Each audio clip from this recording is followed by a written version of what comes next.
the kids would come to school the next day and say, oh, did you see Blake 7, which was a sci-fi program that was on, which I really liked.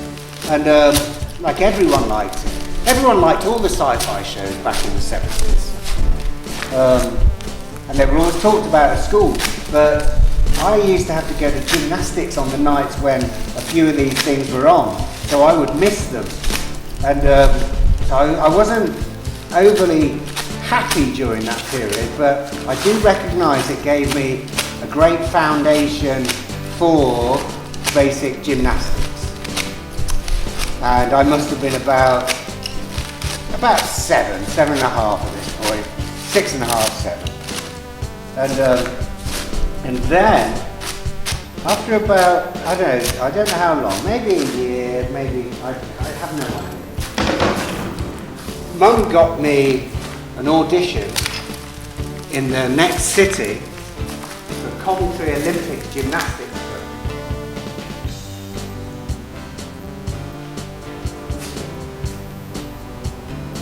And they were having tryouts. And so maybe about 20 or 30 kids who wanted to take their gymnastics a bit further were invited to try out at the club. So we went along, I think it was a Saturday morning, and they split us all up really, but there was one guy at the front, and then they asked us to do a variety of different things, and stretches and trying to do splits and handstands, forward rolls, backward rolls, all of this business. And I tried my absolute hardest to do everything that I'd ever been taught as well as I could possibly do it, and it worked. I got an offer to join the club, and I was so happy and excited. They had a girls and a boys section. They had all the equipment. It was an actual proper bespoke gymnasium. It had all of the equipment, low bars. They didn't have high bars, it was for children really. Low bars, parallel bars, mats, trampets, horses, everything apart from a pit. Pitted gyms back then were quite rare. And a pit is basically a foam pit. So you can try out tricks and get used to orientating yourself without having to sort your landing out.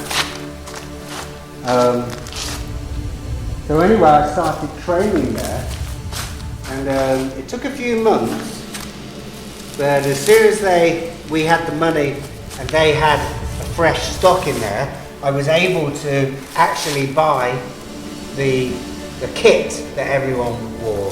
Our colours were blue and red, and so it was a blue leotard with a red stripe down the side, and blue shorts with a red stripe down the side, and then a blue tracksuit with 2 red stripes down the arms and legs, and it was pretty cool. And you could buy hand guards, which were kind of suede protectors, because on the bars you used to rub your hands raw, and hand guards would try and protect your hands from blistering. And I started to make friends. My kind of best friend there was a guy called Gary Middleton. He was a year younger than me, but we got on. And in fact, we all got on. And basically, what would happen was, you would go there and you would warm up and stretch. You'd do that horrible bit at the beginning of any training session, which it took about half an hour, 3/4 of an hour, where you would literally jog around for a bit, and then you would sit there and go through every muscle and ligament and stretch it out and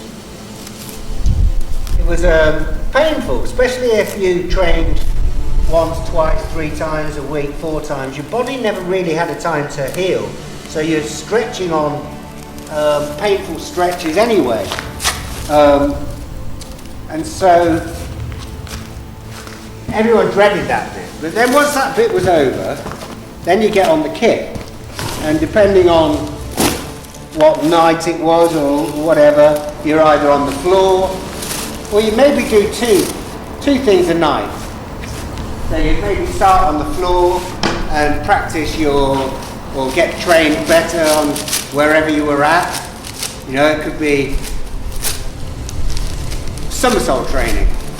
They could be trying to teach you how to do a somersault. It wasn't long before they had taught me how to do a standing back somersault. And to be honest, that's all I ever wanted to do in the beginning. I could have quit there happy.